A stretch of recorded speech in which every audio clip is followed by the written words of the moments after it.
and welcome to Girl Talks Motorsport. We are currently joined by Laura Van Den Hengel, driving in the GT2 European Championship with the Iron Dames by SP Racing in the number 85. Hello and welcome. Hey, hello. Thank you for having me. Um, we're here in Monza Racing. Um, it's really hot. So, what are the expectations with this weekend? So we knew before that we driving the GT3 Cup car between the GT2, and especially in Monza with the long straights, we were lacking a bit of power and a bit of speed. So we knew it before, and yeah, it's just like getting points, making the most out of it, and fight for where we stand for. Um, so yeah, that's basically the expectations.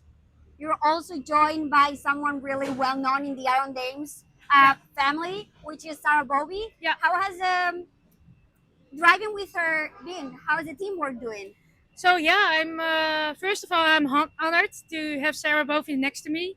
You can see the huge experience between me and her. I'm just really a rookie. This will be my third year, but I didn't like do proper testing. So for me, it's really a learning year and maximize yeah the lessons learned from Sarah, and she's a great coach. Yeah. So you also won the 2025 European GT Cup in the Pro AM, which Yeah. is a huge milestone. Yeah.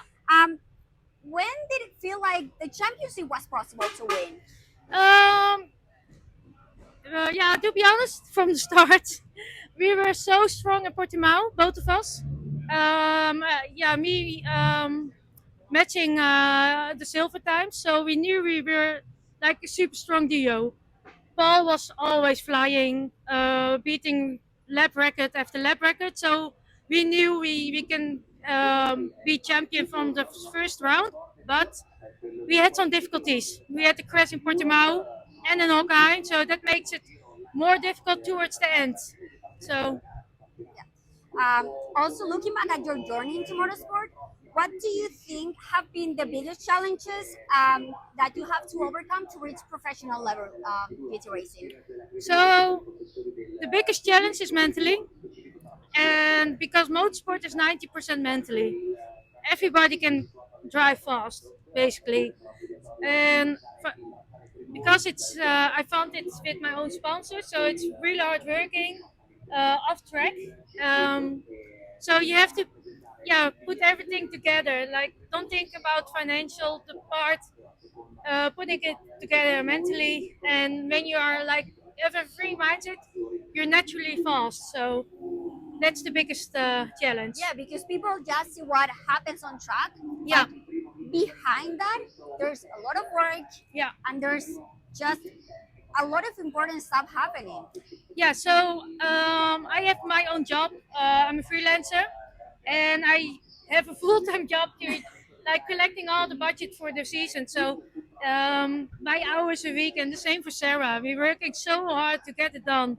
I think it's like a 80 hour week for us. So, and that's the other side, but we love it. So, yeah.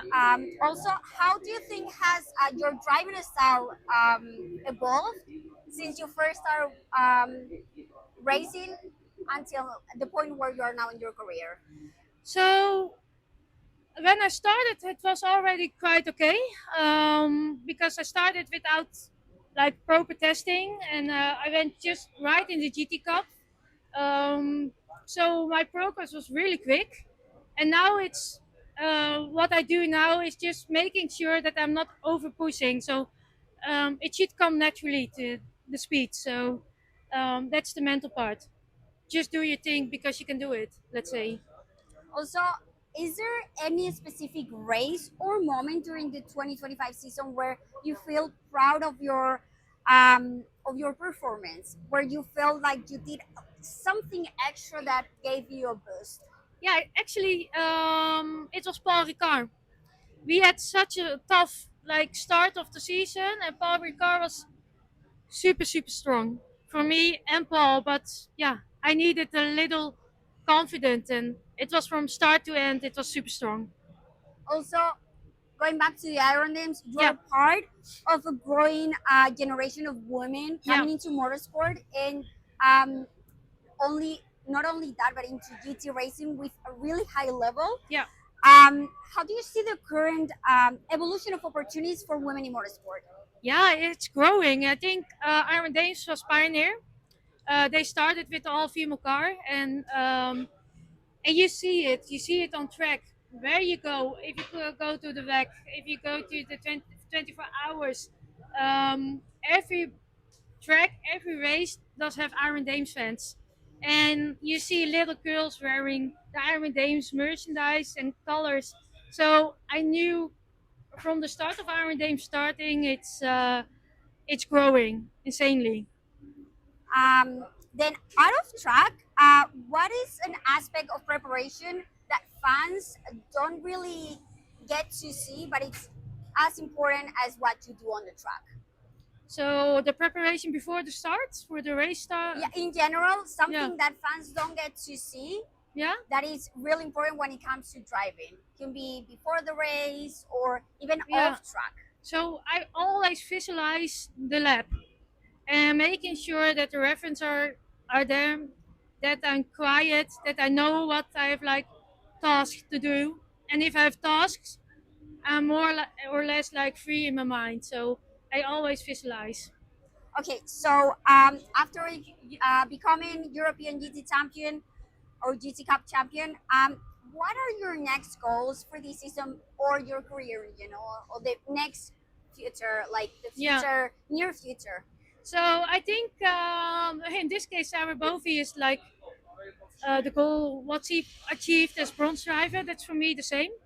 And yeah, I hope I can like compete in the top level of GT racing, and that's basically my goal. Thank you so much Yeah, for your time. Best of luck, thank not you. only in this round but the whole championship. Yeah, And thank you again for having me. no, it was a pleasure.